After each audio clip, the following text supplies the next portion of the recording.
ఈరోజు నేను మీకు బూడిద గుమ్మడి వడియాలు ఎలా చేయాలో చూపిస్తున్నాను. చూడండి, నేను ఇక్కడ 3 గుమ్మడికాయలు తీసుకున్నాను. నాకైతే వడియాలు ఎక్కువ కావాలి కాబట్టి, మా ఇంట్లో అందరికీ ఇష్టం కాబట్టి నేను ఎక్కువ చేసుకుంటున్నాను. మీకు ఒకటి సరిపోతుంది, మీకు ఒకటి కావాలనుకుంటే మీరు ఒకటే చేసుకోండి. నేను ఇది ముక్కలు తరగబోతున్నాను.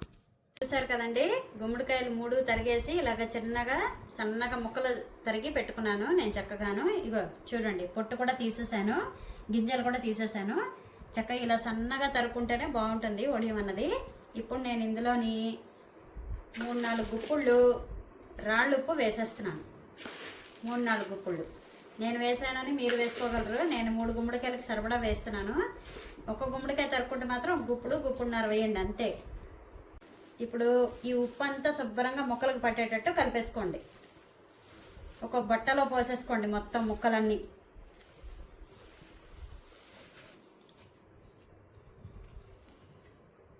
ఉప్పు ఎందుకు వేసుకోవడం తెలుసా? నీరు బాగా మొత్తం దిగాలి. నీరు దిగడానికి ఉప్పు కలపాలన్నమాట. ఉప్పు కలిపేసి శుభ్రంగా గట్టిగా మూట కట్టాలండి. గట్టిగా కట్టేసి దీని మీద బాగా బరువు ఉన్నది పెట్టాలన్నమాట. పెట్టి ఒక నైట్ అంతా వదిలేస్తే పొద్దున కల్లా మొక్కలు పొడి పొడిలాడుతూ వస్తాయి. చూడండి, మూట కట్టేసి ఒక పళ్ళెం బోర్లించాను. మూట మీద పెడితే బరువు సరిగ్గా ఉండదు. పళ్ళెం బోర్లించి దాని మీద తిరగలు పెట్టాను అనమాట. చూసారా వాటర్ అంతా ఎలా దిగుతుందో అని. నైట్ మొత్తం వదిలేసేయండి. వాటర్ బాగా దిగిన తర్వాత పొడి పొడిలాడుతూ వస్తాయి ముక్కలు. చూడండి, ఇప్పుడు నేను ఒక పొట్టుపప్పు 1/2 కేజీ తీసుకున్నాను. బద్దపప్పు ఇలాగా పొట్టుది తీసుకొని దీన్ని నానబెట్టుకుంటాను నైట్ అంతాను. నైట్ నానబెట్టేసుకుంటే పొద్దున కల్లా చక్కగా నానిపోతుంది. మామూలు తెల్ల గుళ్ళు ఉంటాయి కదా, తెల్ల మినపప్పు ఉంటుంది కదా, అదైతే పనికిరాదండి. వడియం గట్టిగా వస్తుంది. ఇదైతే బాగుంటుంది పొట్టుపప్పు అనమాట. ఒక 1/2 కేజీ పోసుకున్నాను. 3 గుమ్మడికాయలకి ఒక 1/2 కేజీ పప్పు పోసుకున్నాను. ఒక గుమ్మడికాయకి అయితే మాత్రం కొంచెం వెల్తిగా 1/2 గ్లాస్ పోసుకోండి. అది అలాగే ఒక 4-5 చెంచాలు మెంతులు నానబెట్టుకున్నాను. 3 గుమ్మడికాయలకి సరిపడా మెంతులు నానబెట్టుకున్నాను అనమాట. అదే ఒక గుమ్మడికాయ అయితే ఒక 2 చెంచాలు మెంతులు సరిపోతాయి అనమాట. దీన్ని కూడా నైట్ నానబెట్టేసుకోండి. చూడండి, పప్పు అయితే శుభ్రంగా నానిపోయింది. దీన్ని ఇప్పుడు పొట్టు తీసేసుకుందాం మనం. పొట్టు తీసేసి శుభ్రంగా పప్పు కడిగేసుకుందాం అనమాట. చూసారు కదండి, పప్పు మొత్తం పొట్టు తీసేసాను, శుభ్రంగా కడిగేసుకున్నాను. ఇప్పుడు మనం దీన్ని గ్రైండర్లో వేసేసి రుబ్బాడించేసుకుందాం.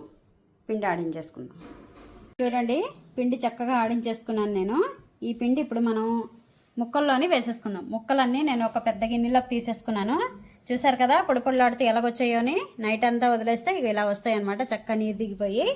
ఈ పిండి మనం ఇప్పుడు ఇందులో వేసుకుందాము. చూసుకొని కలుపుకోవాలి. పిండి మరీ ఎక్కువ అయిపోయినా బాగోదు, అలాగని తక్కువ అయిపోయినా బాగోదు.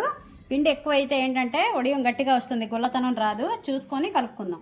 మెంతులు ఏవైతే నేను నైట్ నానబెట్టుకున్నానో బాగా నానిపోయాయి. ఇప్పుడు మనం అది మిక్సీ ఆడుకుందాం.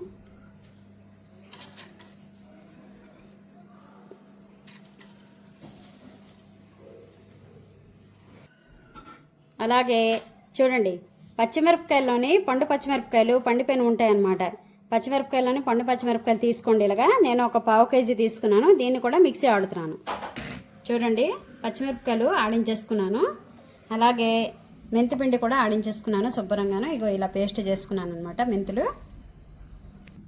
చూడండి, ఒక పెద్ద గిన్నె నిండా నేను ఇది పిండి తీసుకున్నాను. అలాగే పక్కకి ఇంకో గిన్నెలో కూడా ఇలా పక్కకి తీసుకున్నాను.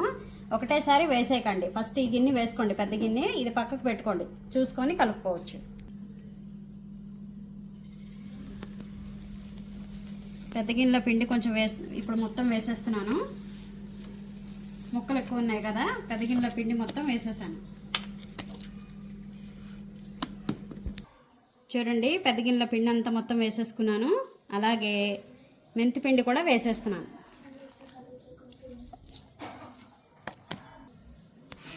మెంతి పిండి కూడా వేసేసానండి. చూడండి, 4 చెంచాలు ఇంగువ, పొడి ఇంగువ తీసుకోండి, వేసేసుకోండి. చూడండి, ఒక గుప్పుడు ఉప్పు తీసుకున్నాను నేను. వడియాలకి ఎక్కువైనా బాగోదు, తక్కువైనా బాగోదు, సమానంగా చూసి వేసుకోండి. గుప్పుడు మీదట ఇంకో కొంచెం తీసుకున్నాను. ఎప్పుడైనా సరే వడియాలకి లాస్ట్లోనే పచ్చిమిరపకాయలు ఆడించుకుని వేసుకోవాలండి, లేదంటే చెయ్యంతా మండిపోతుంది. మొత్తం అన్నీ వేసుకున్న తర్వాత లాస్ట్లో పచ్చిమిరపకాయలు వేసేసి గబగబా కలిపేయాలి, లేదంటే చెయ్యి మండుతుంది.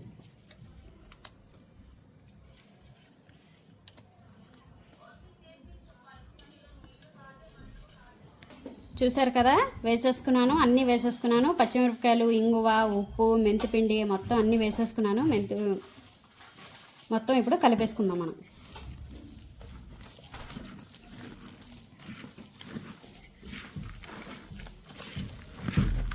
పిండి అంతా శుభ్రంగా కలిపేసుకున్నాను.